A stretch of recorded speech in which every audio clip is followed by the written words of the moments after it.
Hi friends, welcome to your lesson on psychoactive drugs and substance abuse. So we're going to start off by talking about what psychoactive drugs are and what substance abuse is.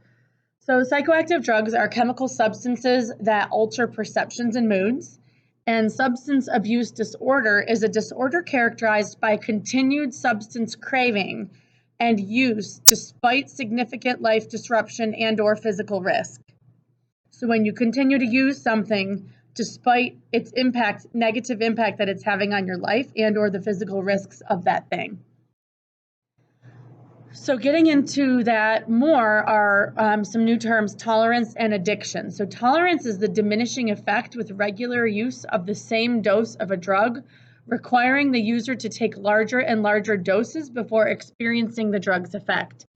Addiction is a primary chronic disease of brain reward, motivation, memory, and related circuitry. So addiction is characterized by the inability to consistently abstain, impairment in behavioral control, craving, diminished recognition of significant problems with one's behavior and interpersonal relationships, and a dysfunctional emotional response. So despite the adverse consequences, adverse means negative, despite these negative consequences of using the drug, people in the grip of addiction want the drug more than they like the drug. So let that sink in. They want the drug more than they like the drug.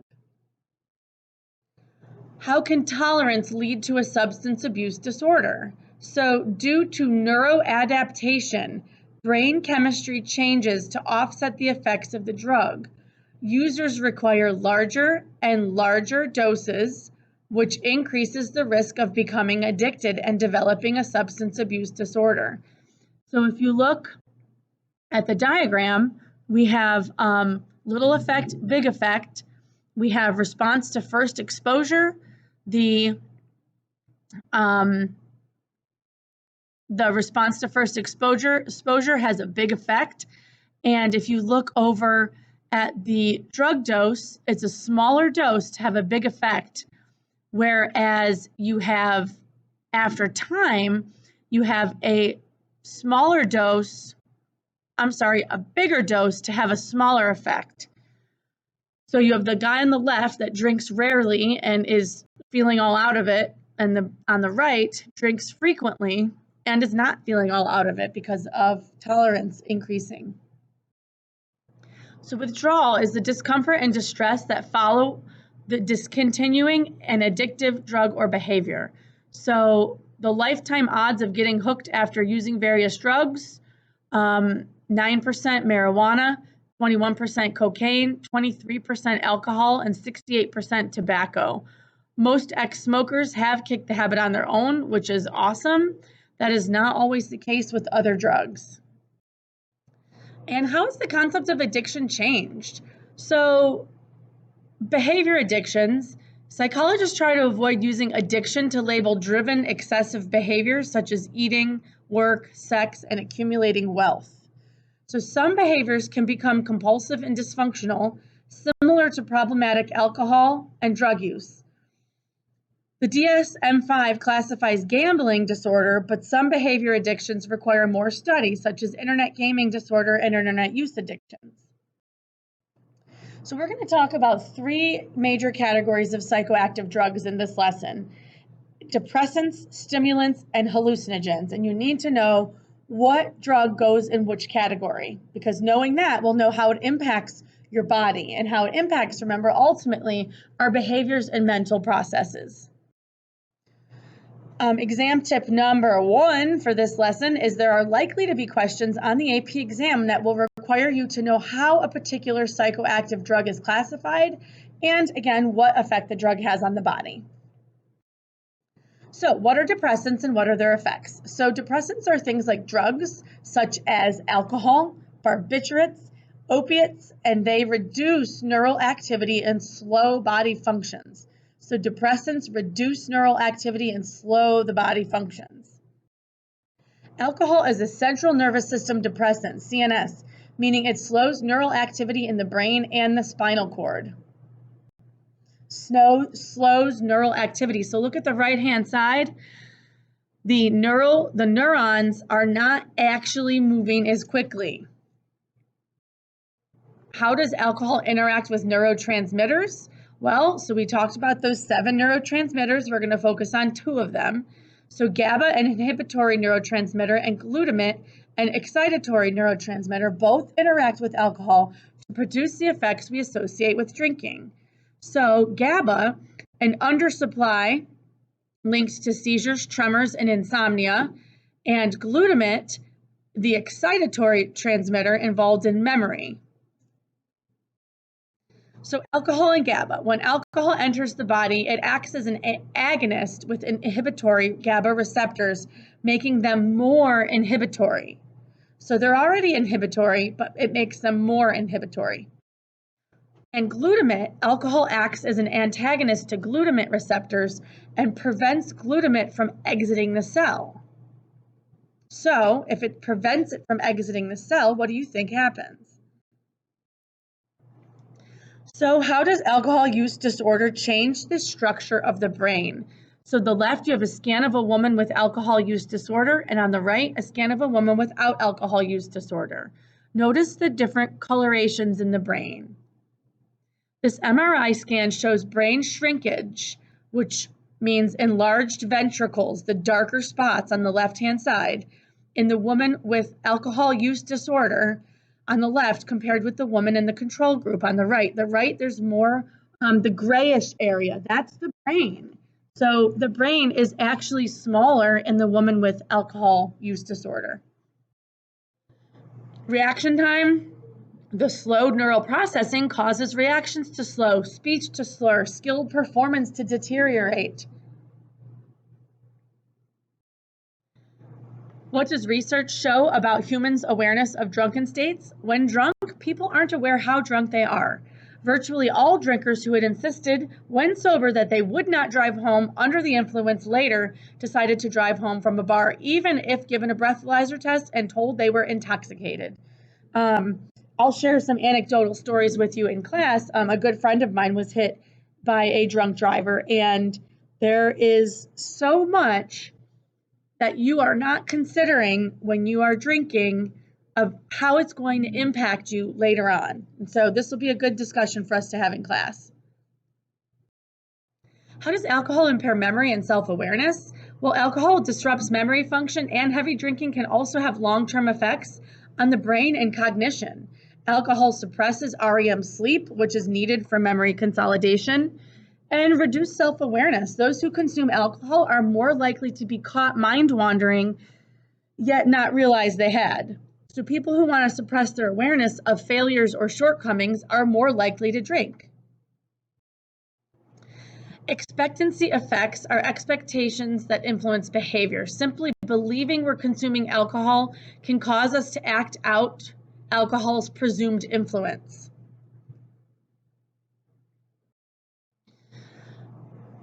Barbiturates are drugs that depress the central nervous system activity, reducing anxiety but impairing memory and judgment.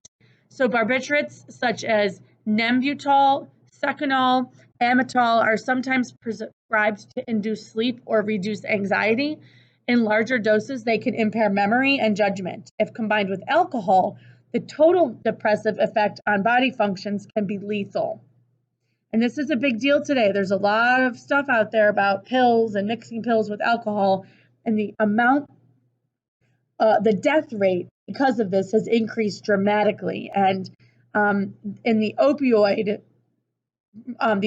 ad that some of you are going to be doing, you'll really you'll dive deeper into that. It's really a problem. It's really sad. So opiates, opium and its derivatives such as morphine and heroin depress neural activity, temporarily lessening pain and anxiety. As blissful pleasure replaces pain and anxiety, the user's pupils constrict, breathing slows, and the person becomes lethargic. Those who become addicted to this short-term pleasure may pay a long-term price, a gnawing craving for another fix, a need for progressively larger doses as tolerance develops, and the extreme discomfort of withdrawal. I will go over this with you in class as well, some anecdotals of somebody in my family who is a recovering addict, and it has not been easy on our family, and I have learned a lot about it, and I think it's something that we all need to talk about and not be ashamed of. If you have somebody in your family who has been through it or an alcoholic, there's so much we can learn from sharing with one another and knowing that one person's story is not another person's story. And these are things, mental health is not something to be ashamed of. So how can an opiate addiction lead to death? When repeatedly flooded with an artificial opiate, the brain eventually stops producing endorphins, its own opiates. If the artificial opiate is then withdrawn, the brain will lack the normal level of these pain-killing neurotransmitters. So in recent years, more and more people have been unable or unwilling to tolerate this state and have paid an ultimate price, death by overdose. That's how it happens. And it's getting worse and worse and worse. So what are stimulants and what are their effects? So we're moving into the next category. Stimulants are drugs such as cocaine, nicotine, caffeine, amphetamines, methamphetamine, and ecstasy. They excite neural activity and speed up body functions. Stimulants are people use stimulants to feel alert, lose weight, and boost mood or athletic performance. Nicotine is a stimulating and highly addictive psychoactive drug found in tobacco. Tobacco products include cigarettes, cigars, chewing tobacco, pipe tobacco, snuff, and e-cigarettes, i.e. vaping. We know that's a thing. Vaping is incredibly dangerous and incredibly bad for your health.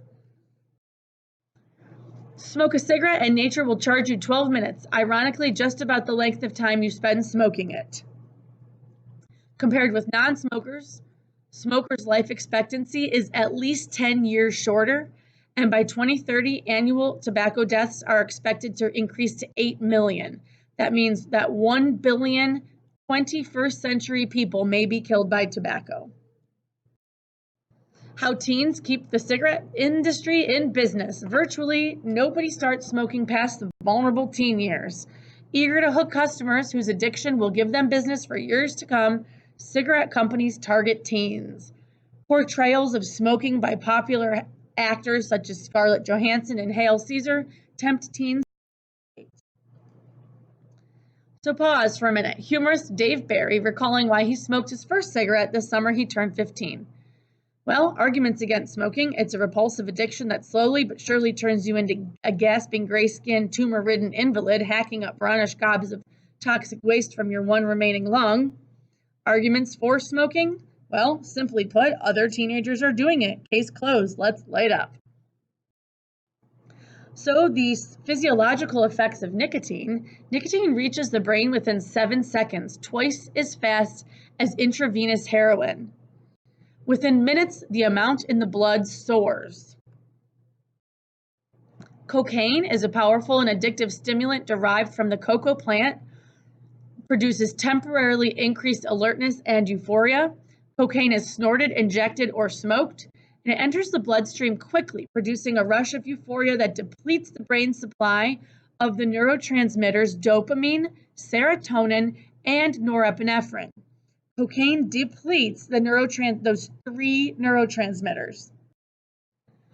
So let's talk about what that means and what it does. So neurotransmitters carry a message from a sending neuron across the synapse to the receptor sites on the receiving neuron.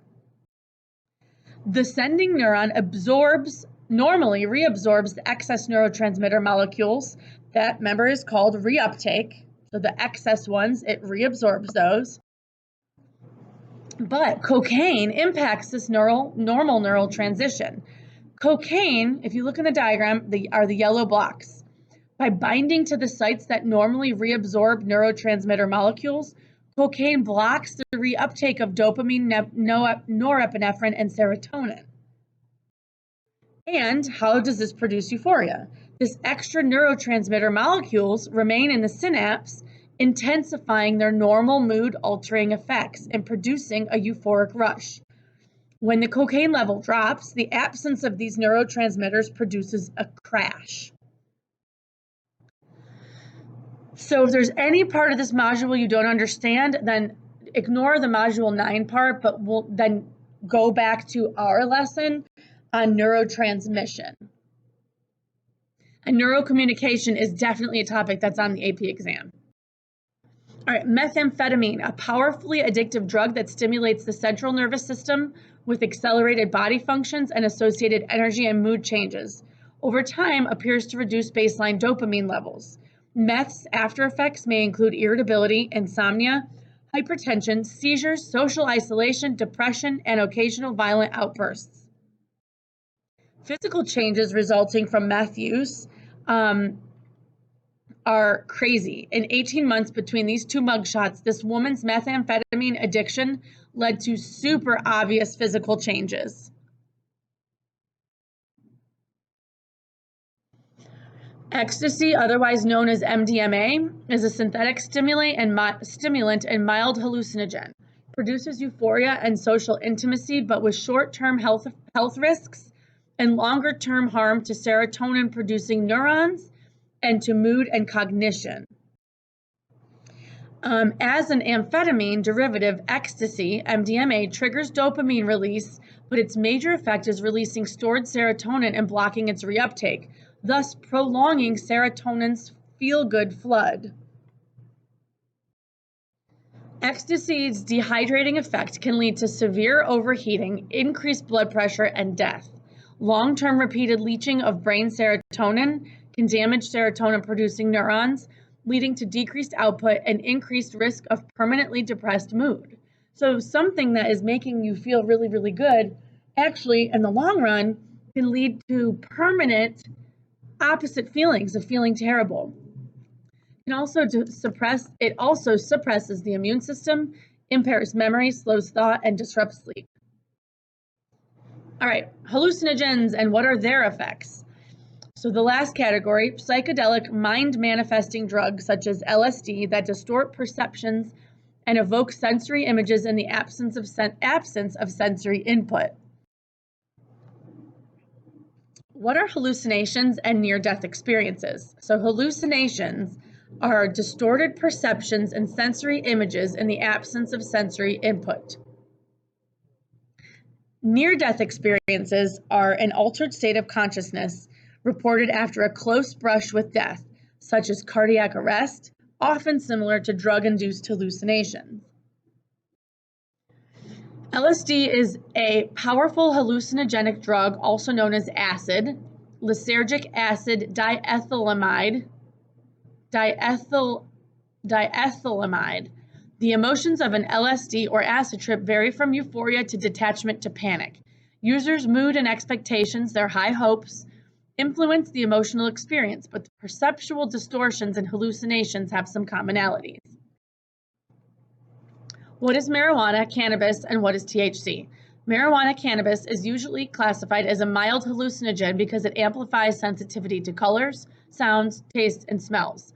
But like alcohol, marijuana also relaxes, disinhibits, and may produce a euphoric high. Marijuana leaves and flowers contain THC, delta-9 tetrahydrocannabinol, the psychoactive ingredient. Whether smoked or eaten, THC produces a mixture of effects. This last slide is an overview of everything we've gone over, the type, whether it's a depressant, a stimulant, or a hallucinogen, pleasurable effects, and negative after effects. And this is in your notes, so this is a really good thing to reference. All right, you guys, I hope you have a great day, and I'll see you soon. Ciao.